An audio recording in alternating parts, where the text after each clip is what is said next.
नमस्कार विद्यार्थी मित्रांनो. स्वागत आहे तुमचं आपल्या आय-आय प्लॅटफॉर्मवरती. आपला अन्वय चॅप्टर चालू आहे बघा. अन्वय चॅप्टर आपण पूर्णतः कंप्लीट झालाय आपला, थोडा राहिला. ठीक आहे. थोड्यामध्ये म्हणजे मी बोललो होतो तुम्हाला लास्ट लेक्चरमध्ये, की आपण त्याच्यावरती काहीतरी एक्झाम्पल घेऊ. ठीक आहे.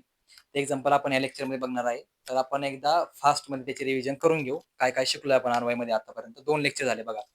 अ, मी जे कालचं लेक्चर टाकलंय, जे लास्ट लेक्चर अपलोड केलंय YouTubeवरती, त्या लेक्चरमध्ये मी एकच श्लोक हा 34 मिनिट एक्सप्लेन केलाय. त्याचं कारण काय होतं माहिती आहे का? मी त्या व्हिडिओमध्ये पण त्याचं कारण सांगितलंय. एक श्लोक तुम्हाला कळला, त्याच्यानंतर तुम्ही त्याच्यानंतर किती पण श्लोक आले, कसे पण श्लोक आले, किती पण मोठे श्लोक आले, किती पण सिंगल लाईनचा तर एक श्लोक आला, तरी सिंगल वर्डचा पण एक जर श्लोक आला, तरी तुम्ही त्याचं व्यवस्थित अन्वय लिहू शकता. म्हणून मी त्याच्यावरती जास्त फोकस केला. ठीक आहे. अन्वयवरती फोकस करायचं हेच कारण होतं, की तुम्हाला व्यवस्थित अन्वय लिहिता यावा तिथे. आणि ते जे पदच्छेद वगैरे त्याचं मी तुम्हाला व्यवस्थित समजून सांगितलेलं आहे. पदच्छेद काय, वाक्यार्थ, विग्रह वाक्य, शास्त्रार्थ, या गोष्टी मी व्यवस्थित तिथे समजून सांगितलेल्या आहेत. आता आपण या आजच्या लेक्चरमध्ये ते पुढचे काही एक्झाम्पल, जसं मी तुम्हाला बोललो होतो, की ह्या आजच्या लेक्चरमध्ये आपण एक्झाम्पल बघून हा टॉपिक इथे संपवू. ठीक आहे. आता एक फास्ट रिव्हिजन घेऊ आपण त्याची. त्या रिव्हिजनमध्ये बघा, अन्वय म्हणजे काय? अणु प्लस अय याची यनसंधी झाली आहे, अन्वय तयार झालाय. त्या गोष्टी तुम्हाला फक्त लक्षात ठेवायच्या आहेत, जेणेकरून तुमचे कॉन्सेप्ट क्लिअर होतील. स्टेप होत्या काहीतरी. त्या स्टेपमध्ये काय होतं पोरांनो, अर्थ समजून घ्यायचा आधी, श्लोकचा अर्थ समजून घ्यायचा आहे. अर्थ समजून घेतल्यानंतर कर्ता पहिले लिहायचा आहे, मध्ये संधी समास लिहायचा आहे. संधी समास लिहायचा, संधी समास ओळखायचा तुम्हाला. संधी समास म्हणजे इथे संधी होती हे ओळखायचंय, कोणती संधी होती याच्याशी आपला काही मतलब नाही तिथे. संधी समास होतो हे ओळखायचंय, ते लिहायचंय, शेवटला कर्ता लिहायचा. पुन्हा एकदा शेवटला कर्ता लिहायचा. ठीक आहे, संपला विषय. हे 1000 फॉर्मॅटनुसार तुम्ही गेले तर तुमचं ते अन्वय बरोबर येऊन जाईल. थोडाफार अन्वय मागे पुढे झाला तरी काही लोड घ्यायची गरज नाहीये. चालतं तेवढं. कारण तुम्ही एल मध्ये ह्या गोष्टी त्याच्या लक्षात येणार जास्त एक्झामिनरच्या. ठीक आहे. हे झालं. तर ही झाली आपली रिव्हिजन. ठीक आहे. आता आपण ह्या श्लोकवरती इथं फोकस करू. काय बघा श्लोक, अवष्टंभ पुरुषस्य मूत्रस्य क्लेदवाहनम स्वेदस्य क्लेदविद्रुती. कशामधला श्लोक आहे हा? फिजिओलॉजीमध्ये आपलं क्रियाशरीरमधला पण श्लोक आहे आणि अष्टांगमधला पण श्लोक आहे हा. ठीक आहे. त्याचे फंक्शन दिलेत त्यांनी. पुरुषाचं कार्य काय? याचा श्लोकाचा अर्थ मी तुम्हाला समजून सांगतो आधी. पुरुषाचं कार्य अवष्टंभ, क्लेदाचं कार्य म्हणजे मूत्रस्य क्लेद वाहन, म्हणजे मूत्र ज्याच्यातून बाहेर पडते त्याच्यामधून क्लेद बाहेर पडतो. ठीक आहे, आपल्या शरीरातला. आणि सेम क्लेद विधृती म्हणजे त्याच्यामध्ये ते अवष्टंभ सारखंच. ठीक आहे, म्हणजे धारण करताय. ठीक आहे. विधृती, ठीक आहे. क्लेद विधृती म्हणजे स्वेदाचं कार्य काय बघा, क्लेद विधृती. ठीक आहे. आता याचा अन्वय कसा लिहितात तुम्ही मला सांगा बरं. करा विचार थोडासा, तोपर्यंत मी अन्वय हा वर्ड लिहितो. ठीक आहे. अन्वय करा विचार. काय होते पोरांनो स्टेप आपली? स्टेप मध्ये तुम्हाला सांगितलंय बघा, मी तुम्हाला समजेल अशा वाक्यामध्ये लिहायचंय. ठीक आहे. मी लिहितोय बघा, तिकडे लक्ष द्या. याला इकडे घेतलं चालन का रे? पुरुषस्य अवष्टंभ म्हणजे काय? पुरुषाचं पुरुषस्य अवष्टंभ म्हणजे काय रे पोरांनो? याचा अवष्टंभ होण्यामागचं कारण हा पुरुष असतो. अवष्टंभ. ठीक आहे. हे झालं. सोपं आहे ना, बघा ना.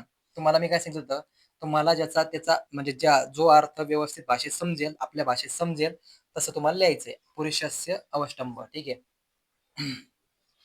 मूत्रस्य क्लेदवाहनम, क्लेदवाहनम मूत्रस्य नाही, असं काही लिहायचं नाही. फक्त मूत्रस्य क्लेदवाहनम लिहायचं. ठीक आहे.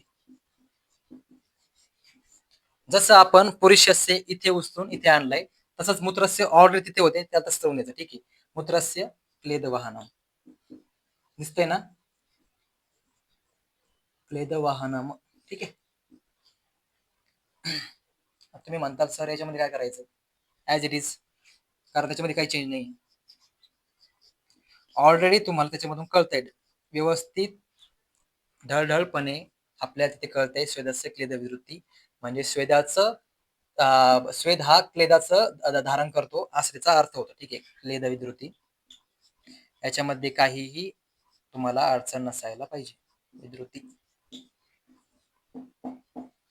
हे झाला अन्वय. हा झाला अन्वय. सिंपल. पुन्हा एकदा बघा ना, पुरुषस्य अवष्टंभ हे नाही कळलं, वाक्याचं थोडं म्हणजे जे श्लोक असेल त्याच्या थोडं पुढे जायचं, पुढे जायचं म्हणजे त्या श्लोकातच पुढे जायचं, वाचायचं काय लिहिलंय, कुठे ना कुठे तुम्हाला थोडीशी तरी लिंक मिळेल, अँसर त्याच्यामध्येच असेल श्लोकमध्येच, ते व्यवस्थित बघायचं. ठीक आहे. हेच तुम्हाला मी अँसर सापडलं बघा. मूत्रस्य क्लेद वाहनाम सदस्य क्लेद विधृती, म्हणजे ज्याचे त्याचे फंक्शन, म्हणजे त्याचं जे फंक्शन असेल ते फंक्शन दिल्यानंतर, कार्य दिल्यानंतर त्याचा आधी वर दिलाय. ठीक आहे. तसंच इथं फक्त इथे काय झालंय, हा वर इथे पाहिजे पण तो इथे आलाय. म्हणजे इथं आपण बघा, जो आपण तुम्हाला मी अन्वय शिकवताना काय सांगितलं, करेक्ट सिक्वेन्सिंग करायची. करेक्ट सिक्वेन्सिंग झाली, करेक्ट सिक्वेन्सिंग अन्वय. आता बघा पदच्छेद.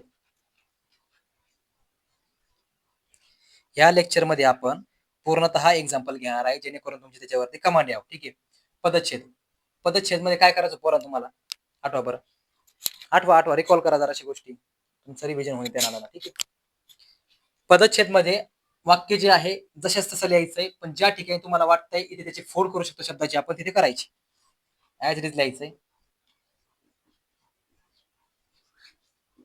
अवष्टंभ पुरुषस्य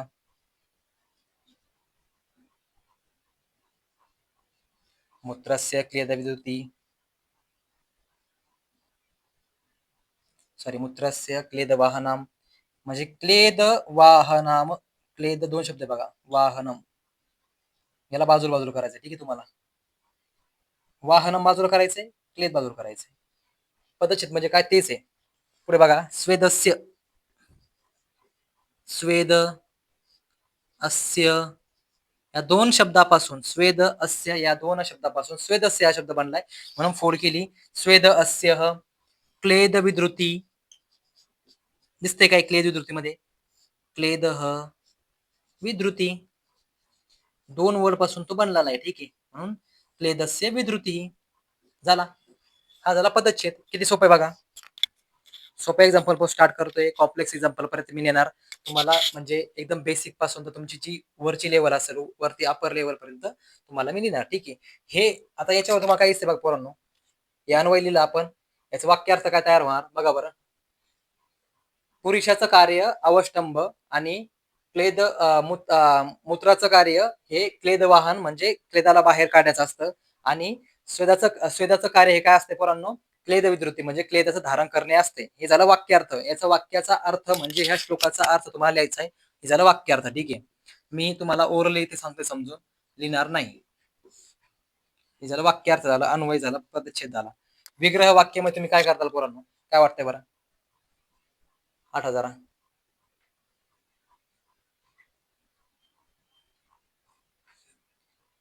क्लेद वाहनम, इथे आपण क्लेद वाहनामध्ये काय येते बघा, समास होते का, क्लेदस्य वाहनम, क्लेदस्य वाहनम, मूत्रस्य क्लेद वाहनम, इथे समास आलाय ना, बरोबर ना. विग्रह वाक्यामध्ये लिहून टाकायचे, क्लेदस्य वाहनम, क्लेदस्य वाहनम. तुम्हाला काही घेणं देणं नाहीये समास कोणता होतोय, काय होतोय. ठीक आहे. पण समास होतोय हे ओळखता आलं पाहिजे. ठीक आहे. झालं. सेम टू सेम क्लेदस्य विधृती. तुम्ही म्हणता सर इथं काय लिहायची गरज नाही, ऑलरेडी समास इथे क्लेदस्य मध्ये, मूत्रस्य मध्ये, पुरुषस्य मध्ये ऑलरेडी समास दिलेला आहे. इथे दिलेला नाहीये म्हणजे फक्त समास होतोय हे फक्त ओळखते आपल्याला, म्हणून तो समास इथे लिहायचा आहे. क्लेदस्य विधृती असा एक पुन्हा एक समास लिहायचा इथं. ठीक आहे. क्लेदस्य छोटा शब्द येतोय, हे तुम्हाला विग्रह वाक्यामध्ये लिहायचंय. एका स्लाइडवर कव्हर करायचं कारण काय आहे, इकडे तिकडे व्हायला नको. ठीक आहे. विधृती विभूती, विधृती विभूती, विभूती पण व्हायचं. ठीक आहे. विभूती, विभूती, विभूती, हा समास होणार. कशामध्ये लिहिणार तुम्ही, विग्रह वाक्यामध्ये. ठीक आहे. विग्रह वाक्यामध्ये तुम्ही काय लिहिणार, समास लिहिणार, संधी लिहिणार. दिसते पुढे संधी, दिसते याच्यामध्ये नाही सर संधी तुम्हाला. ठीक आहे. नका लिहू, असू द्या, काही प्रॉब्लेम नाही. शास्त्रार्थमध्ये काय लिहायचंय, शास्त्रार्थमध्ये तुम्हाला सिंपल मी काय बोलू शास्त्रार्थमध्ये पोरांनो, की जो त्याचा संबंध असेल, ज्या आचार्यानं तुमच्या रेफरन्स डोक्यात असेल तर रेफरन्स तुम्ही लिहू शकता, नसला रेफरन्स तर ठीक आहे, तुम्ही कुठे शिकला हे लिहा, काही प्रॉब्लेम नाही. त्याचं कार्य काय, सेम टू सेम वाक्यार्थ सारखं शास्त्रार्थ लिहायचंय. कार्य काय, संबंध काय येतो, याचा आपल्या उपयोग काय आहे. ठीक आहे. ह्या गोष्टी तुम्ही शास्त्रार्थ मध्ये लिहिल्या तरी चालतात. झालं आपलं. ठीक आहे. इथे मी अन्वय आणि वाक्यार्थ मध्ये मी तुमचा एसीक्यू कव्हर केलाय, आणि पदच्छेद, विग्रह वाक्य आणि वाक्यार्थ, शास्त्रार्थ, अन्वय या पाचही पण गोष्टी कव्हर करून मी तुमचा आपला एलक्यू कव्हर केला. ठीक आहे. म्हणजे तुमचं 20 मार्कचं वेटेज पुन्हा एकदा कव्हर झालंय. वेटेज वाईज जायचं कारण काय, वेटेज वाईज गेल्यानंतर तुम्हाला त्याची थोडासा त्याचा म्हणजे काय वाटतंय, आपला असं वाटतंय की अरे हा, मी काहीतरी गोष्टी सॉल्व्ह केल्या आहे, 20 मार्क माझे इथे पक्के झालेत. एक्झाममध्ये 20 मार्क पैकी मी मॅक्झिमम मार्क इथे गेन करू शकतो. ठीक आहे, याचा तुम्हाला कॉन्फिडन्स यावं म्हणून मी लास्टला का होईना अन्वय चॅप्टर मध्ये मी एसक्यू वाईज एलक्यू वाईज जातोय. ठीक आहे, याला कारणच हे. पोरांनो, मला काही कमेंट आल्यात मागे ऍक्च्युली व्हॉट्सअपला एक मेसेज आले काहीतरी की सर कुठून स्टार्ट करू. हा टॉपिक मध्येच येतोय, थोडस त्यासाठी तुम्ही इथे लक्ष द्या व्यवस्थित. टॉपिक येण्याचं कारण काय बघा, पूर्ण घाबरलेत. आता काय 2 महिन्यावरती एक्झाम आहे, त्यांना धाक पडलाय की काय होतंय काय नाही. आणि बऱ्याचशा विद्यार्थ्यांचा अभ्यास थोडासा कमी आहे आणि काही विद्यार्थी असे आहेत ज्यांनी अभ्यास चालू केला नाही. ज्यांचा अभ्यास कमी आहे, ठीक आहे, ज्यांचा अभ्यास कमी आहे, सिलेबस कव्हरेजकडे फोकस करावा. ज्यांचा अभ्यासच नाहीये, अभ्यास सुरू करताय, तर त्यांच्यासाठी एक काय असेल नोटीस आधी, त्यांनी अभ्यास सुरू करा आधी. मेन म्हणजे सुरू करायचा आहे. कधी करणार सुरू तुम्ही? आता 2 महिन्यावरती एक्झाम आहे ना, बरोबर ना? अभ्यास सुरू करा. अभ्यास सुरू केल्यानंतर कुठून करायचा आहे हा मोठा प्रश्न आहे. मला मॅक्झिमम मेसेज येत आहे की सर कुठून करावं हे समजत नाहीये. ब्ल्यू प्रिंट बघितल्यानंतर कळतंय थोडंसं. आपल्या ज्या चॅनलवरती ब्ल्यू प्रिंट अवेलेबल आहे, ती ब्ल्यू प्रिंट बघून असं वाटतंय की बराचसा सिलेबस बाकी आहे. त्याच्यानंतर काही गोष्ट समजते की आपलं थोडंसं कव्हर झालंय. आपण कुठं सुरुवात करा ह्या पण गोष्टी समजते. तुम्ही ब्ल्यू प्रिंट वाईज गेले तरी no problem. Blueprint wise जा, काही प्रॉब्लेम नाही. ठीक आहे, तुम्ही टॉपिक वाईज गेले, टॉपिक वाईज जा. पण माझं म्हणणं तुम्हाला काय रे माहिती पोरांनो, तुम्ही आधी सेकंड टर्म आणि थर्ड टर्मचे जे टॉपिक आहेत ना तुमचे सिलेबस वाईज, ते कव्हर करा आधी. ठीक आहे, त्याचं कारण काय माहिती आहे का, आता एक्झाम आहे 2 महिन्यावरती. ठीक आहे, तुम्ही टॉपिक आता कव्हर केले म्हणजे थर्ड टर्म टॉपिक आता कव्हर तुम्हाला करावंच लागणार, कारण तुमची ऑलरेडी थर्ड टर्म चालू आहे सध्या रनिंग मध्ये, बरोबर ना? थर्ड टर्म चालू असताना तुम्ही थर्ड टर्मचे टॉपिक कव्हर केले, सेकंड टर्मचे टॉपिक कव्हर केले, तुमच्याकडे उरते फक्त फर्स्ट टर्मचे टॉपिक. मी असं ऑब्झर्व केलंय, मी असा अभ्यास केला की सेकंड टर्म मी आधी सेकंड टर्म मी पूर्णतः सेकंड टर्म मध्येच केली. ठीक आहे, माझी गोष्ट वेगळी, तुमची गोष्ट वेगळी, समजू शकतो. थर्ड टर्म मध्ये तुम्ही तुमची सेकंड टर्म आणि थर्ड टर्म तुमची कव्हर करायची सिलेबस. उरलेल्या वेळेमध्ये तुमचं जे फर्स्ट टर्म आहे, तुम्ही म्हणा सर फर्स्ट टर्मला टाइम कमी पडतोय, बरोबर ना? मान्य आहे, टाइम कमी पडतोय. पण मॅक्झिमम विद्यार्थ्यांचं कसं असतंय, जे सुरुवातीला आहेत ना फर्स्ट टर्म, मॅक्झिमम त्यांच्या कॉलेजवरती, विद्यार्थ्यांच्या कॉलेजवरती फर्स्ट टर्म शिकवली जाते आणि त्यांचे तिथे त्याचे पॉईंट पण कव्हर होतात. ठीक आहे, म्हणजे त्यांचा अभ्यास फर्स्ट टर्मचा झालेला असतो. आणि अजून एक लक्षात घ्या पोरांनो, जर तुम्ही फर्स्ट टर्म व्यवस्थित केली ना, तुम्हाला मॅक्झिमम तिथे फर्स्ट टर्मचे क्वेश्चन दिसतील. मान्य आहे, वेटेज आहे, weightage wise second term third term ह्या गोष्टी इथे मॅटर करतात. पण फर्स्ट टर्म जर तुम्ही व्यवस्थित केली असली, तुम्हाला बाकीचा पेपर सोपा जातो. हा माझा पर्सनल एक्सपिरियन्स. ठीक आहे, मी फर्स्ट टर्म व्यवस्थित केली, त्याच्यामुळे मला फर्स्ट टर्मचे क्वेश्चन मॅक्झिमम तिथे दिसले, ताबडतोब डिटेक्ट झाले की फर्स्ट टर्मचाच क्वेश्चन आहे, मी ताबडतोब सॉल्व्ह केला तो. ठीक आहे, आता हे माझा पर्सनल एक्सपिरियन्स आहे, तुमच्या गोष्टीमध्ये जरा वेगळं होऊ शकतं. आता आपला पॉईंट काय होता की सिलेबस कव्हर म्हणजे स्टार्ट कुठून करायचंय, कव्हर कसं करायचंय. सेकंड टर्म थर्ड टर्मचे जे टॉपिक आहेत ते तुम्ही आता करून घ्या, जेणेकरून त्याची तुमची कमांड येऊन जाईल एक्झाम पर्यंत. उरला फर्स्ट टर्मचा विषय, आधी आपण लिहून घ्या, तुमच्या लक्षात येईल. ठीक आहे, हे कशासाठी पोरांनो, हे फक्त अन्वय म्हणजे मी लिहितोय क्लास घेतोय संस्कृतचा यासाठीच नाहीये, ऑल ओव्हर तुमचे जेवढे पण सब्जेक्ट असतील त्यासाठी. ठीक आहे, सेकंड टर्म सिलेबस,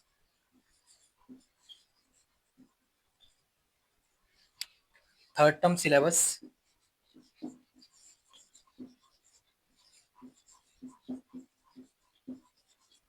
हा तुम्ही आत्ता कव्हर करून घ्या. ठीक आहे, आत्ता कव्हर करून घ्या. उरला फर्स्ट टर्मचा सिलेबस. ठीक आहे,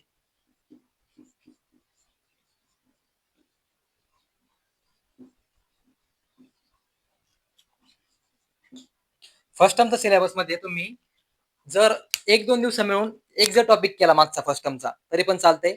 आणि टॉपिक करायचा नाहीये, मला तरी वाटतं तुम्ही अभ्यास करता व्यवस्थित, तुम्हाला टॉपिक करायचा नाही, रिव्हिजन मारायची. ठीक आहे, फर्स्ट टर्मची रिव्हिजन मारायची मागची.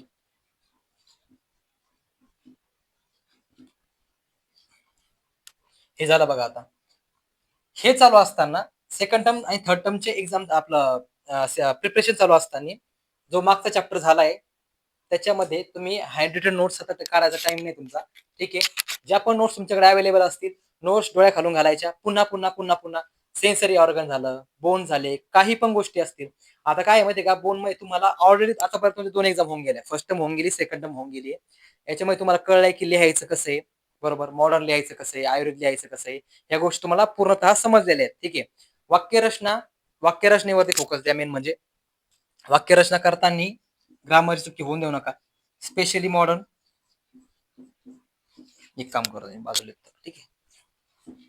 हे झालं बघा सेकंड टर्म आणि थर्ड टर्म या दोन्ही चालू असताना तुम्ही त्याचं व्यवस्थित मागचं जे चॅप्टर झाला आपण त्याचं रिव्हिजन करत राहायचं.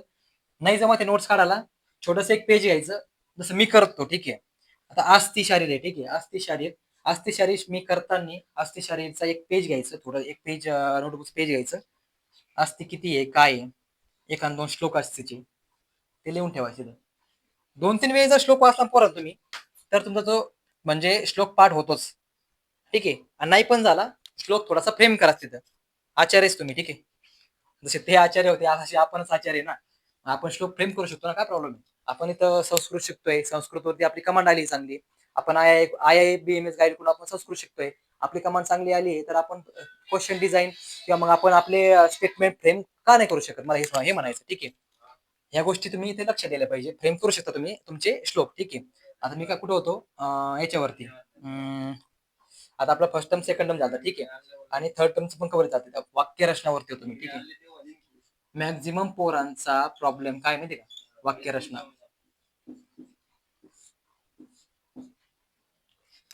काय जे ऑल इंडिया कोर्टातून पोर आहेत ना त्या विद्यार्थ्यांचा हा प्रॉब्लेम नाही. ही हार्श रियालिटी आहे पण मी ते बोलतोय याला बोलायचं कारण काय तुम्ही स्वतःला पाण्यामध्ये बघायची काहीच गरज नाहीये. कॉन्फिडन्स नाही राहा. वाक्यरचना येत नाहीये माहिती आहे आपले मराठी पोर आहेत ज्यांना मराठी येते. वाक्यरचना येत नाही मॉडर्नची तेवढंच घ्यायचं नाही. पुन्हा पुन्हा पुन्हा पुन्हा रिपिटेशन वरती तो टॉपिक वाचायचा आहे. कुठून वाचता BDC वाचा. तुमचं काय असेल ते याचं क्रियाशरीचं बुक असेल काय ते वाचा. रानडे वगैरे हे IL बुक आहेत ते नेहमी यूज करतात. रिपिटेशन मध्ये काय रे जे आपला समजा बोन आहे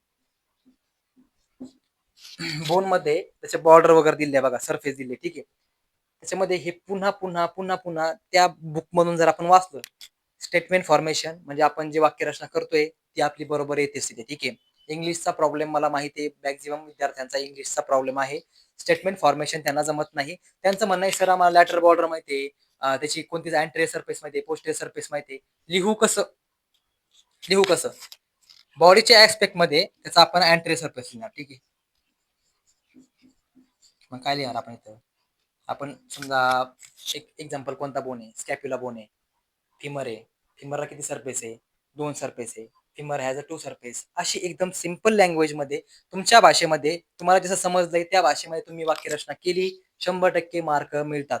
एक्झामिनर पण हा एक विद्यार्थीच होता आणि अजूनही तो विद्यार्थीच आहे एवढं लक्षात ठेवा. जो पण एक्झामिनर तुमचा असेल तो पेपर चेक करतो तो पण अजून पण विद्यार्थीच आहे. अशा म्हणजे आणि तो समजू शकतो की हा हे विद्यार्थ्याला कळलंय. आपला अल्टिमेट काय एक्झाम मध्ये विद्यार्थ्यांना फक्त कळलंय का नाही. विद्यार्थ्यांना कळाले की नाही.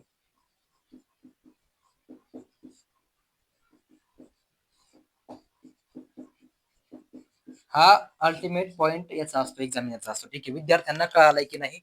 कळालंय तर किती कळालंय बस संपला विषय. किती कळालंय ठीक आहे. त्यांची वाक्य रचनावरती जास्त भर नसती पण तरी पण माझं म्हणणं आहे जे तुम्हाला येतंय जे तुमच्या भाषेमध्ये तुम्ही लिहू शकता पुन्हा पुन्हा जर वाचलं ना तर इंग्लिश परफेक्ट जमते. हे माझं म्हणणं आहे ठीक आहे. हे बघितलं आपण विद्यार्थ्यांना कळालंय की नाही किती कळालंय फक्त बस एवढं त्यांना हे असतंय.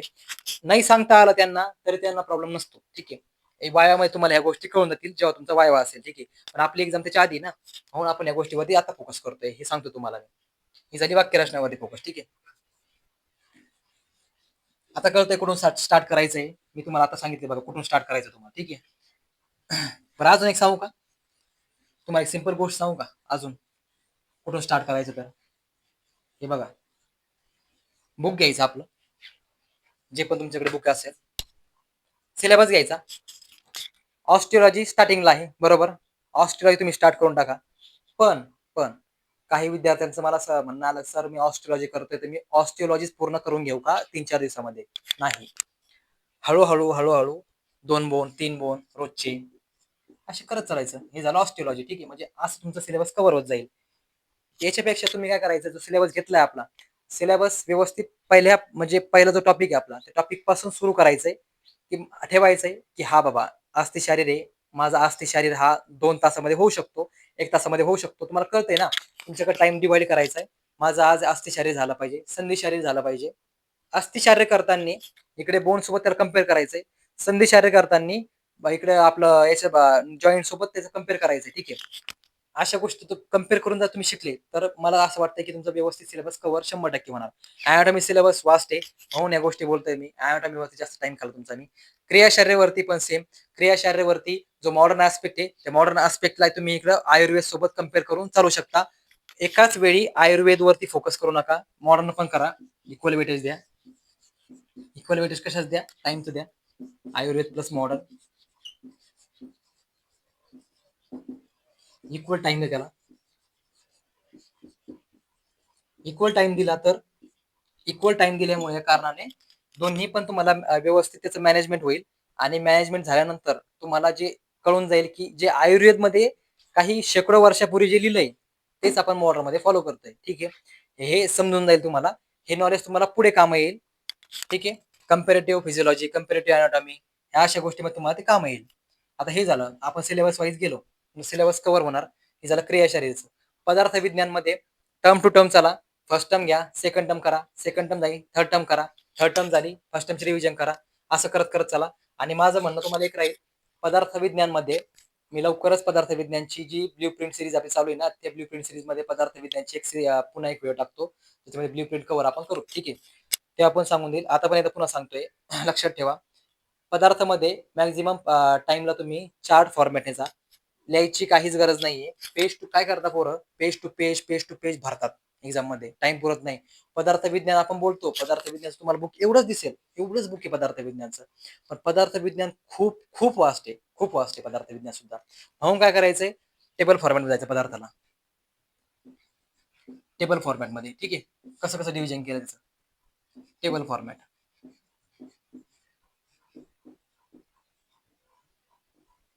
क्लासिफिकेशन म्हणजे असं बायफर्केशन करत जायचं, पुण्याचं बायफर्केशन. याला सुटसुटीत दिसतं. काय होतं माहितीये का, तुम्ही एक पॉईंट इथे लिहिताय समजा, दुसरा पॉईंट त्याचे डिव्हिजन इथे लिहिताय, 2 ओळी इथे खाली तुम्ही आले, 4 ओळी इथे जाय ना तुमच्या, व्यवस्थित सुटसुटीत दिसतंय. एक्झामिनरला पण कळतंय की हा याला समजलेलं आहे, याच्या पूर्णतः त्या गोष्टी पाठ आहेत, लक्षात आहेत, म्हणून त्याला ते सुटसुटीत दिसतं आणि पेपर पण आपला कव्हर होतो. पेजच्या मागे पळायचं नाही, कंटेंटच्या मागे पळायचं व्यवस्थित. पेज पेज करायचं नाही. काही वेळेस काय होतंय, संस्कृतचा पेपर सेकंड पेपर हा वास्ट असतो, म्हणजे लिहायचा जास्त असतो मला. पण पेपर वन तुमचा जेव्हा असतो तेव्हा तुमची हार्डली 18, 20, 25 असेच पेज भरले राहते. घाबरायचं नाही, कारण 43 पेजची आपली आन्सर शीट असते. असं असा विचार करायचा नाही की या 43 पेज पैकी आपले 42, 41, 40 असे पेज भरले पाहिजे. क्वेश्चन वाईज डिपेंड असते, क्वेश्चन कोणता आहे काय आहे. आणि बी टिपिकल, जेवढं विचारलंय तेवढं सांगायचंय, जास्त काही लिहायचं नाही. येत नसलं तर तुम्ही तुमचं थोडंफार नॉलेज झाडू शकता. ठीक आहे, या गोष्टी लक्षात ठेवायच्या. हे झालं आपल्या जर्नल गोष्टी. ठीक आहे, क्रियाशारीचं सांगितलं, अनाटॉमी पण सांगितलंय, संहिताचं पण सेम. थोडेफार श्लोक पाठ करा. ज्यांना का विद्यार्थी, ज्या विद्यार्थी, बरेचसे विद्यार्थी मला ना असे एक मोठा श्लोक पाठ होता बघा. व्हॉट्सअपला मला ना एका विद्यार्थीनं एक मोठा श्लोक पाठवला. सर हा श्लोक पाठ करू का म्हणे. म्हणलं झाला का तुझा श्लोक पाठ, म्हणे नाही. म्हणलं मग काय कर, श्लोक मधले पॉईंट पाठ कर फक्त. ठीक आहे, श्लोक मधले आता मी काय लिहिलता, अवष्टंब पुरुषस्य क्लेदस्य मूत्रवाहना.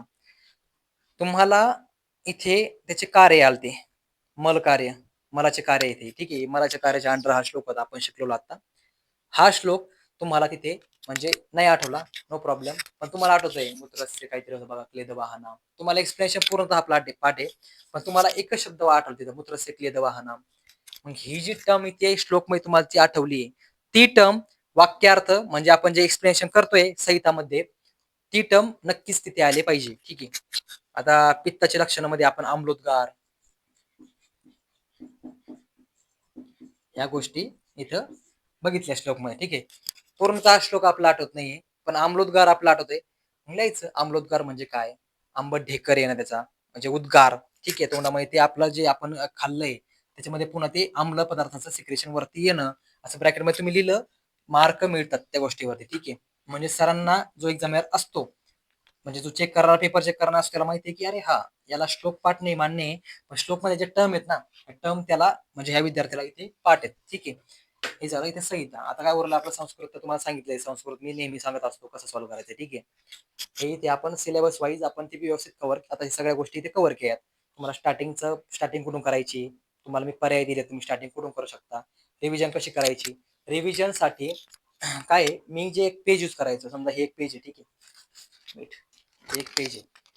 ह्या पेजवरती समजा मी आता त्याच्यावरती माझा स्कॅप्युला आणि क्लॅव्हिकल आहे, ऍक्च्युली ते शोल्डर जॉईंट पण आहे, दोन्ही पण कव्हर केले. असं घेतलं याला मी जेव्हा प्रिपरेशन करतोय, तुम्ही जेव्हा प्रिपरेशन करताय, फक्त एक पेन घ्यायचा, एक पेज घ्यायचं. पेज फाडले तरी चालते नोटबुक मधून, नोटबुक करायची गरज नाही. पेज फाडले म्हणजे कसं असतं, तुम्ही नोटबुक कसं तुम्हाला नोटबुक पण काय कॅरी करावं लागते. पेज घेतलं, जस्ट तुम्ही जेवताय, काहीतरी करताय, मोबाईल बघताय, असं पेज घेतलं, बघितलं, जाई रिव्हिजन. तसं नोटबुक होऊन तुम्ही रिव्हिजन प्रॉपर, मला नाही वाटत तुम्ही करणार रिव्हिजन तशा गोष्टी. ठीक आहे. तर पेज घेतलं, दंड त्याचं फक्त डायग्राम बघायची. डायग्राम बघितलं, तुम्हाला ताबडतोब स्कॅप्युला काय डायग्राम वरती जर तुम्ही व्यवस्थित त्याची डायग्राम, छोटीशी डायग्राम तुमची रफ म्हणजे डायग्राम काढलेली असेल, दिसते का बघा. आय होप दिसत असेल डायग्राम. ठीक आहे. पुढे थोडंसं ही डायग्राम दिसते का बघा. ही डायग्राम याच्यामध्ये तुम्हाला ताबडतोब कळलं पाहिजे, anterior surface, posterior surface, dorsal surface, त्याचा फ्रंट सरफेस कोणता आहे, काय आहे, त्याचे बॉर्डर किती, काय आहे, त्याचे अँगल किती, काय याच्यावर कळलं दिसतंय बघा. मग झालं ना. तुम्हाला फक्त प्रॉब्लेम काय राहिलाय, स्टेटमेंट फॉर्मेशन, वाक्यरचना. वाक्यरचना तुम्ही कसं लिहिता त्याच्यावर डिपेंड आहे. त्याच्यासाठी तुम्ही हे झालंय नोट्स, पुन्हा एकदा बुक वाचायचं, म्हणजे तुम्हाला तिथे एक्झाम मध्ये हा प्रॉब्लेम येणार नाही. श्लोक बघा काय आहे. वायोः पित्तम कफश्चेती त्रयोदोषा समासतः विकृता विकृता देहं घ्नन्ति ते वर्तयन्ति च. हे कळतं का यातून? तर वाचा पुन्हा एकदा. वायु पित्तम कफश्चेती त्रयोदोषा समासतः. वायू म्हणजे वात, पित्तम पित्त कफ चेती च इति पुन्हा एकदा वाचा. कफश्चेती च इति त्रयो 3 दोष समासतः एकत्र सोबत यांना, असं याचा अर्थ आहे बरं का, सांगतो मी. ठीक आहे. विकृता विकृता विकृता विकृता म्हणजे काय रे पोरांनो, दोन शब्द बनले बघा, दोन शब्द पासून एक शब्द बनलाय पुन्हा. ठीक आहे. विकृत म्हणजे फॉल्ट झाला, इम्बॅलन्स झाला, हा एक शब्द झाला बघा. ठीक आहे. विकृत अविकृत नॉर्मल. जशी आपली अनाटॉमी मध्ये नॉर्मल अनाटॉमी, नॉर्मल फिजिओलॉजी या गोष्टी आपल्याला माहित पाहिजे. का माहित पाहिजे, त्याच्याशिवाय आपल्याला ॲबनॉर्मल गोष्टी कळणार नाहीत. म्हणून तसंच सेम आयुर्वेदामध्ये बघा, विकृत अविकृत म्हणजे विकृत दोष कोणते, अविकृत दोष कोणते, सामान्य लक्षण दोषांचे सामान्य लक्षण, त्याचे सामान्य लक्षण नंतर विकृत लक्षण कोणते, याच्यावरून आपण डायग्नोसिस करू शकतो की याला कोणता प्रॉब्लेम झालाय. देह म्हणजे शरीर, घ्नन्ति म्हणजे सोबत असतात त्याच्या, म्हणजे एक शरीराच्या ठिकाणी राहतात, वर्तयंती म्हणजे त्याचं वर्णन इथे केलेलं आहे. ठीक आहे. ह्या गोष्टीच आहेत. आता याचा अन्वय सांगा मला. मी तर लिहिणारच आहे, पण तुम्ही एकदा ट्राय करा मी लिहिण्याआधी. मी थांबतो 1 मिनिट. ठीक आहे. ट्राय करा पोरांनो. याचा अर्थ असा नाही मी तर शिकवतोय, याचा अर्थ असा नाही की तुम्ही ट्राय नाही करायचं. ट्राय करून बघा याचं काय होते बघा. मी तुम्हाला अर्थ पण समजून सांगितलाय. पहिली स्टेप तर मीच केली पोरांनो इथं. तुमच्याकडे काय उरलंय आता. एकदा स्टेप कळली आपल्याला, याचा अर्थ जर कळला तर उरतंय काय, मग काहीच उरत नाही ना. म्हणून म्हणतोय ट्राय करा. करताय. चला इकडे बघा. अन्वय काय नाही, अन्वय अर्थ कळला. वायू पित्तन कफश्चेती त्रयोदोष समासतः, या 3 दोषांना आपण एकत्र. ठीक आहे. म्हणजे कसं बघायचं त्याला, या 3 दोषांना एकत्र म्हणून हे समासात इथे टाकायचं आपल्याला. ठीक आहे. बघूत आपण. वायु पित्तम कफ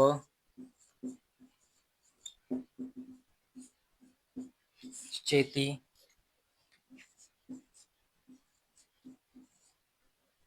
कफश्चेती समासतः त्रयोदोषाः. काय अर्थ निघतो बघा याच्यावरून, सोपा अर्थ निघतो बघा, सोपा, एकदम सोपा अर्थ निघतोय. वायू पित्त कफ इत्यादींना सोबत आपण 3 दोष असे म्हणतो. कळलं. आठवा स्टेप, आठवा स्टेप इथे फॉलो होतंय का आपल्या ज्या स्टेप इथे लागताय का याचा विचार करा. लागताय का बघा बरं, पुन्हा एकदा लागताय का स्टेप, लागताय ना. त्या स्टेप इथे आपण फॉलो करतोय आणि त्या स्टेप इथे लागतंय, म्हणजे आपलं स्टेप करेक्ट आहे, आपला अन्वय करेक्ट आहे. याच्या नंतरचं काय रे पोरांनो, तुमचं म्हणणं याच्या नंतरचं काय? जसं ऍज इट इज लिहायचं, ऍज इट इज लिहायचं. काय लिहायचं ऍज इट इज? फरकच काय आहे ना. खालच्या वाक्यामध्ये काहीही फरक आपल्याला वाटत नाहीये. जर आपण तिचं चेंज पण केलं व्याकरण तरी पण ते दिसतंय. ठीक आहे, ते वर्तयंती च.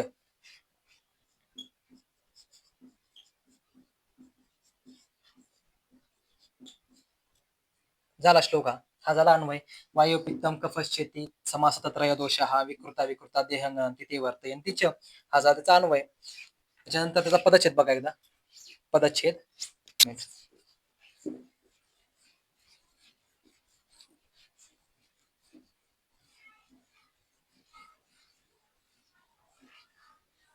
आता बघा पदच्छेद. ठीक आहे,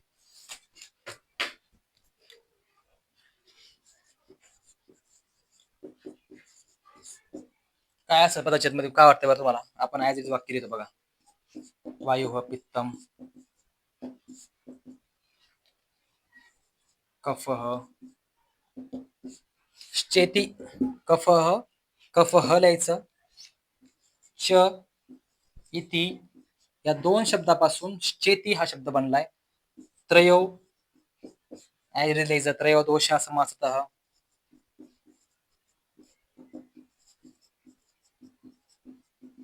समासतः. आता इथे बघा विकृत अविकृत, विकृत अविकृत. हा पदच्छेद असतो बघा. पदच्छेद मध्ये आपण काय कळलं तुम्हाला, त्याची फोड करायची शब्दांची. ठीक आहे, देहम किंवा देहम तुम्ही म करू शकता इथे अनुस्वार काढून. ठीक आहे, देहम घ्नांती ते वर्तयंती च. थोडस ना पोरांनो काय माहिती का, हे जे अन्वय ना मोठे असतात. श्लोक पूर्णतः आपल्याला बोर्डवर लिहिणं शक्य नसते कारणाने मी तुम्हाला गोष्टी वाक्यार्थ झालं, शास्त्रार्थ झालं, विग्रह वाक्य झालं हे ओरली सांगतोय. पण या बाकी अन्वय आणि पदच्छेद ह्या गोष्टी ते लिहितोय. त्याचं कारण ते. ठीक आहे, कारण हे मोठले असतात वर्तयंतीचे श्लोक खूप मोठले असतात, एक्सप्लेनेशन खूप मोठलं असतं. पदच्छेद येतात पुन्हा बघा. पदच्छेद मध्ये वायू पित्तम कफः च इति दोषः समासतः त्रयोदोष समासतः विकृत अविकृत देहम घ्नांती ते वर्तयंती वर्तयंती वर्तयंती वर्तयंती. याला तुम्ही वर्तयंती वर्तयंती असं पण करू शकता, वर्तयंती करू शकता. ठीक आहे, या गोष्टी चालतात. तुम्ही म्हणता सर पदच्छेद मध्ये तुम्ही काही गोष्टीची संधी किंवा म्हणजे काय असेल ते फोड करत नाही. कारण काय माहितीये का, एक्झामिनरला तुमच्याकडून अपेक्षा असते पदच्छेद काय आहे हे समजले का नाही. ठीक आहे, म्हणून तुम्हाला सोप्या सोप्या गोष्टींची सोप्या सोप्या शब्दांचा पदच्छेद करायचा. ठीक आहे, तुमची इच्छा असली, तुम्ही तुमच्याकडे वेळ असला तुम्ही सर्व वाक्याचं पदच्छेद करू शकता, नो प्रॉब्लेम. ठीक आहे, एक्झामिनरला पण छान वाटेल की हा याला पूर्णतः समजलंय आणि याने पूर्णतः ट्राय केलंय की जे समजलंय ते लिहायचं.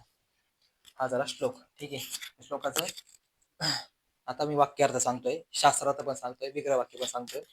लक्ष द्या. वायू पित्तम कफश्चेती म्हणजे वायू पित्त कफ हे तीन दोष आपल्या बॉडीमध्ये असतात. ते विकृत विकृत झाल्यानंतर आपल्या बॉडीवर त्याचा काय इम्पॅक्ट होतो ते इथे वर्णन केलं आहे. म्हणजे त्याचा विकृत झाल्यानंतर म्हणजे अविकृत अविकृत जे दोष असतात ते विकृत झाल्यानंतर देह घ्नंती. घ्नंती म्हणजे अंती. बघा घन अंती हा शब्द कशापासून बनलाय? हा पदच्छेद मध्ये हा शब्द येत होता, मी लिहिला नाही त्याला कारण मी आता सांगितलंय काय होतं. ठीक आहे, घन हंती म्हणजे हंती म्हणजे त्याचा इफेक्ट होतोय काहीतरी वाईट, वर्स इफेक्ट आपल्यावरती होतोय, वाईट परिणाम दिसतोय. काय याचा? अविकृत दोषांचा. ठीक आहे, वर्स्ट इफेक्ट आपल्याला दिसतोय म्हणून ते घ्न हंती. अविकृत दोष विकृत झाल्यानंतर, अविकृत तीन दोष विकृत झाल्यानंतर आपल्या बॉडीवर त्याचं परिणाम किंवा वाईट परिणाम दिसतात. हे झालं वाक्यार्थ. वाक्यार्थ पुन्हा एकदा ऐका काय येतं. आपल्या शरीरामध्ये, मानवीय शरीरामध्ये वात पित्त कफ या प्रकारचे तीन दोष स्थित असतात. हे तीन दोष अविकृत अवस्थेत शरीराला हानी करत नाही, शरीराचे पोषण करतात. परंतु ते जर अविकृत हानी करत नाही, विकृत स्थितीमध्ये ते आपल्या देहाची हानी करतात. याचे वर्णन इथे केले आहे. हे झालं वाक्यार्थ. वाक्यार्थामध्ये तुम्ही घ्नंती घ्नंती याचा अर्थ असा ब्रॅकेटमध्ये घ्नंती शब्दार्थ वाक्यार्थ मध्ये तुम्ही शब्दार्थ असं लिहू शकता. हे पूर्ण पॉइंट कव्हर करायचं कारण काय आहे, मला असं वाटतंय की IIA जेवढे पण विद्यार्थी हे लेक्चर बघताय, जे पण ऑल ओव्हर महाराष्ट्रामध्ये हे लेक्चर चालतंय, ते ज्या विद्यार्थ्यांनी हे लेक्चर बघितलंय ना त्यांचे हे पॉइंट मिस व्हायला नको. वाक्यार्थामध्ये वाक्यार्थामध्ये तुम्ही याचा अर्थ लिहिला, शब्दार्थ तुम्ही लिहू शकता. मला असं वाटतं तुम्ही शब्दार्थ लिहाच. घ्नंती काय असते, घ्नंती म्हणजे त्याचा ॲडव्हर्स इफेक्ट असतोय, वाईट परिणाम असतोय असं लिहायचं. त्याच्यानंतर कफश्चेती असं लिहायचंय, कफह चेती च इति असं तुम्ही लिहिलं. याचा अर्थ काय होतो, समासतः, समासतः म्हणजे एकत्र, हे सोबत किंवा हे तीन दोष असं त्याचा तुम्ही शब्दार्थ लिहायचा आहे समासतः. आजचं लेक्चर ना पोरांनो थोडंसं लेंदी होईल, ठीक आहे, पण बघायचंय थोडंसं लेंदी जायतरी बघायचंय. त्याच्यामुळे तुम्हाला मी आतापर्यंत एक श्लोक कव्हर केलाय याच्या आधी. त्याच्यानंतर तुम्हाला काही विद्यार्थ्यांचे काही प्रॉब्लेम होते ते कव्हर केलेत. आता एक श्लोक कव्हर केलाय. त्याच्यानंतर पण अजून बरेचसे श्लोक मी कव्हर करतोय. त्याचं कारणच त्याच्यामुळे ते लेक्चर थोडंसं लेंदी होईल. त्याच्यामुळे ते लेक्चर व्यवस्थित बघा. हे लेक्चर तुम्ही बघितलं, आय शुअर म्हणजे मला गॅरंटी या गोष्टीची की तुम्ही 100% अन्वयवरती तुमची कमांड आलेली असेल. 20 मार्क्सचं वेटेज आहे मला माहिती आहे. पेपर 1 मध्ये पण याचा इम्पॉर्टन्स आहे, पेपर 2 मध्येच आहेच तर आहे, पण पेपर 1 मध्ये सुद्धा आहे. ठीक आहे. समासत म्हणजे सोबत, एकत्र, ह्या तीन दोषांना, तीन दोष म्हणतात यांना किंवा यांना. ठीक आहे, झालं शब्दार्थ. आता विग्रह वाक्याकडे लक्ष द्या पोरांनो. विग्रह वाक्य, विग्रह वाक्यामध्ये तुम्हाला मी काय म्हणलं बघा, विग्रह वाक्यामध्ये तुम्हाला व्याकरणार्थ लिहायचं. व्याकरणार्थ दिसतोय कुठं समास या वाक्यामध्ये, विकृता विकृता, विकृताच अविकृताच, हा झाला समास. इथे हेडलाईन टाकायची बघा, विग्रह वाक्य, व्याकरणार्थ, समास, नंतर संधी. संधीमध्ये काय करायचं, कफह, कफश्चेती हा पूर्ण शब्द लिहायचा आधी. कफश्चेती लिहिल्यानंतर कफह च इति, या 3 शब्दापासून किंवा 2 शब्दापासून, 2 वर्डपासून हा शब्द बनलाय असं लिहायचं. संधी कोणती ओळखायची गरज नाही. झालं ना, विग्रह वाक्य तयार झालं ना. शास्त्रार्थ काय बघा, या वाक्यामध्ये, सदर वाक्यामध्ये, सदर श्लोकामध्ये आपल्या बॉडीवरती 3 दोषांचा काय प्रभाव असतो, किंवा 3 दोष विकृत झाल्यानंतर किंवा अविकृत असल्यावर त्यांचा आपल्या बॉडीवरती, शरीरावरती काय प्रभाव असतो, याचे वर्णन या दिलेल्या सदर श्लोकामध्ये दिलेले आहे. हा झाला शास्त्रार्थ. ठीक आहे. आपण काय काय कव्हर केलंय, अन्वय कव्हर केले, पदच्छेद कव्हर केला, विग्रह वाक्य कव्हर केले, शास्त्रार्थ कव्हर केले, वाक्यार्थही कव्हर केले. ठीक आहे, समजतंय ना. आता आपण नेक्स्ट स्लाइड मध्ये नेक्स्ट श्लोक घेऊ. ठीक आहे.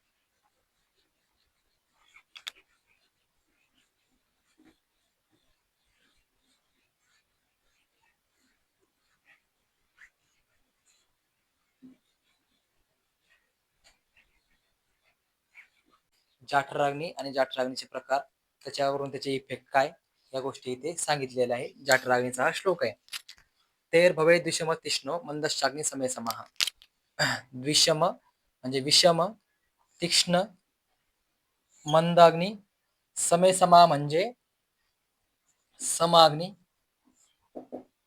म्हणजे अग्नीचे प्रकार. 4 अग्नीचे प्रकार आहे बघा. ठीक आहे. मी जे कव्हर करतोय आता ते लगेच तुम्ही काय करा, वाक्यार्थ घेऊन टाका. ठीक आहे. आपण आधी वाक्यार्थ घेऊन टाकू. काय होतं आपलं, अग्नीचे प्रकार, जाठराग्नीचे प्रकार. ठीक आहे. अग्नी म्हणजे जाठराग्नी, कोणता एकच अग्नी असतो, जाठराग्नी. अग्नीचे प्रकार, विषमाग्नी,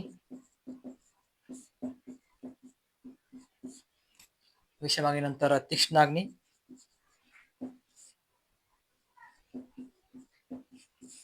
आणि मंदाग्नी. पण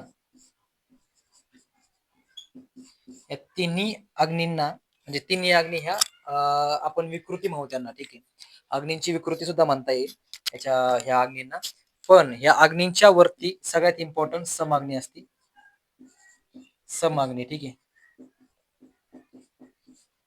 समाग्नी, समाग्नीमुळे या तिन्ही पण अग्नी बॅलन्स मध्ये असतात, म्हणून समाग्नी इम्पॉर्टंट आहे. म्हणजे 4 अग्नी झाले अग्नीचे प्रकार. ठीक आहे. हे तुम्ही वाक्यार्थामध्ये घेऊन टाकायचे. म्हणजे तेर भवेत, ते भवेत म्हणजे कोणतं? भवेत म्हणजे काय? भवेत म्हणजे ते म्हणजे काय? अग्नी. अग्नीचे किती प्रकार आहे? विषम, तीक्ष्ण, मंद आणि सम अग्नी असे 4 अग्नीचे प्रकार आहेत. कोष्ठ क्रूरो. क्रूर कोष्ठ कोणाचा असतो बघा? क्रूर कोष्ठ हा वात प्रकृतीच्या माणसाचा असतो. ठीक आहे, वात प्रकृती. मृदू मध्य. मृदू कोष्ठ हा पित्त प्रकृतीच्या माणसाचा असतो, त्या मनुष्याचा असतो. नंतर मृदू मध्य होतो आणि मध्य. मध्य कोष्ठ हा कफ आणि समकोष्ठ. समकोष्ठ हा तिन्ही दोष जर बॅलेन्स असले ते दोष त्यांना आपण समकोष्ठ असं म्हणतो. वाक्य आता बघा पुन्हा एकदा. अग्नीचे खालीलप्रमाणे 4 प्रकार पडतात. विषम अग्नी, तीक्ष्ण अग्नी, मंद अग्नी, सम अग्नी. त्याप्रमाणे कोष्ठाचे क्रूर कोष्ठ, मृदू कोष्ठ, मध्य कोष्ठ आणि यामध्ये समकोष्ठ हा अप्पर म्हणजे वरती असतो, सगळ्यात वरती. ठीक आहे, हे झालं तिथं वाक्यार्थ. आता आपलं काय लिहायचंय रे? याचं अन्वय लिहायचंय ना. पदच्छेद अन्वय, वाक्यार्थ, विग्रह वाक्य, शास्त्रार्थ. अजून काही बाकी का? शास्त्रार्थ, विग्रह वाक्य झालं. ठीक आहे, या पॉईंट नुसार आपण या गोष्टी लिहितो. आता बघा अन्वय. अन्वयची स्टेप काय आठवते ना? वाक्य समजून घ्यायचंय, आधी वाक्य समजून घ्यायचंय, समजलेल्या भाषेत लिहायचंय. ते भवेत. ते भवेत म्हणजे काय रे? भवेत भवेत म्हणजे ते म्हणजे काय? अग्नी. इथे आलाय बघा अग्नी. अग्नी उसणीकडे टाकायचं. ठीक आहे, अग्नी ही विषम. आता जे अग्नीचे आपण लिहितोय ना, अग्नी लिहितोय बरोबर, मग अग्नी लिहितोय तर मग लगेच ताबडतोब त्याची टाईप लिहून टाकायची. विषम, विषम, तीक्ष्ण, तीक्ष्ण, मंद. पण मंद लिहिताना मंदच असं लिहायचंय. समह, समेहा. ठीक आहे, हे झालं पहिल्या श्लोकाचा अन्वय झाला हा. दुसऱ्या श्लोकाचा बघा. ठीक आहे,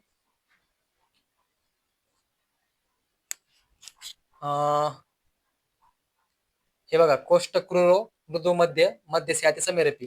म्हणजे हे क्रूर आहे ना, क्रूर कोष्ठ इकडे लिहायचं. ठीक आहे, क्रूर कोष्ठ, कोष्ठाचे प्रकार आपण असं जर लिहिलं, क्रूर क्रूर कोष्ठ,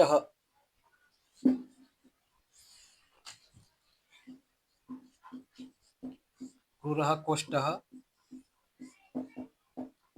मध्य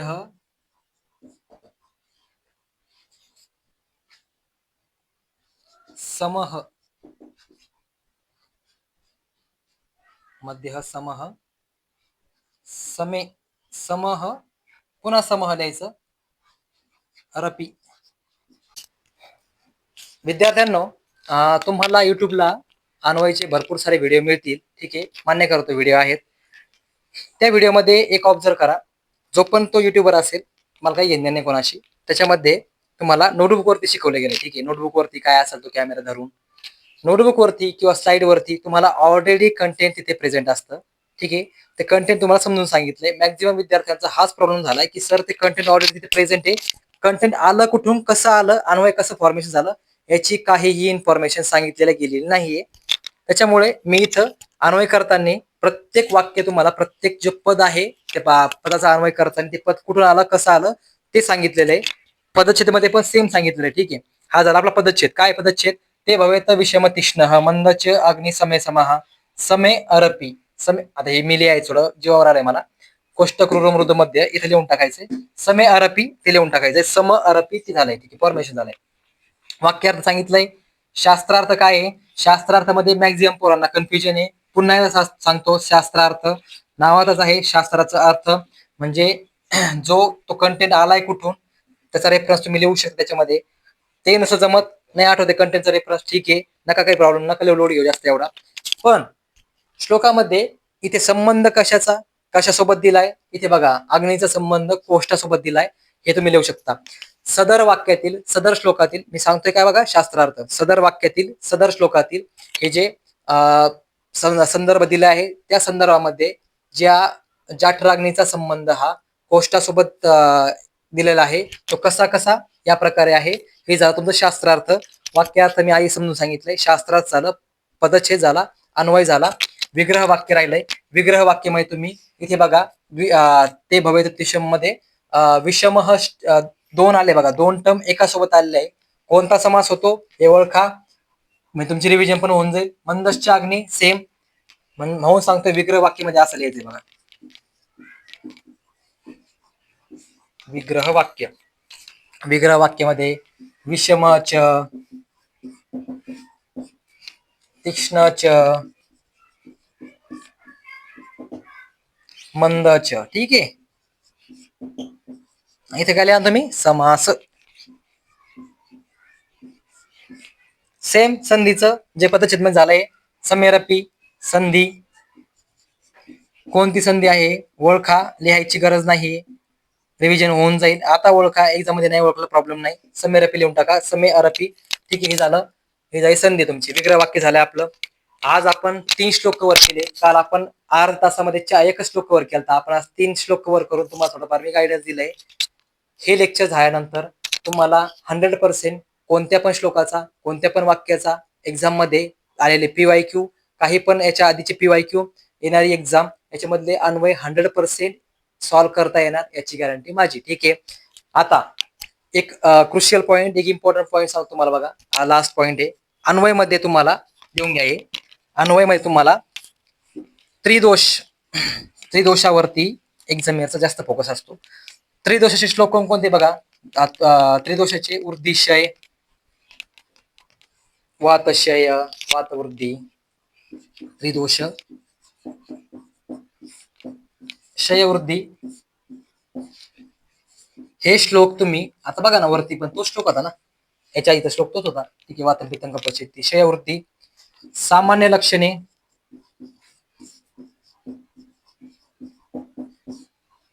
वाताचं सामान्य लक्षण, कार्य, गुण, वाताचे गुण, स्थान.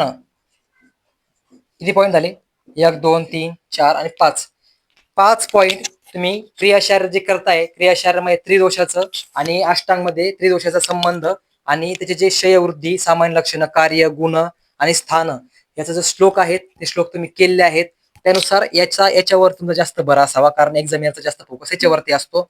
आयुष्यावर गॅरंटी मला याची, SAQ किंवा LAQ मध्ये अन्वयवरती क्षयवृद्धी किंवा सामान्य लक्षण, कार्य, गुण, स्थान, त्रिदोषापैकी एक तरी श्लोक येतोच दरवेळेस, तेच आहे त्यांचं. ठीक आहे, त्याच्यामुळे तुम्ही ह्या गोष्टीवरती फोकस करायचा आहे.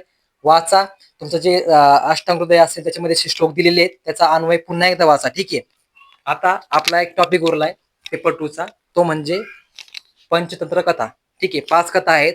5 त्या कथामधून आपल्याला काहीतरी ज्ञान मिळतंय, काहीतरी त्याचा सार मिळतोय. तो सार घेऊन आपण जीवनामध्ये, आपल्या आयुष्यामध्ये पुढे जायचं असतं. म्हणून त्या कथा आपल्या पेपर 2 मध्ये इम्पॉर्टंट आहेत, आपल्या संस्कृतच्या सिलेबसमध्ये इम्पॉर्टंट आहेत.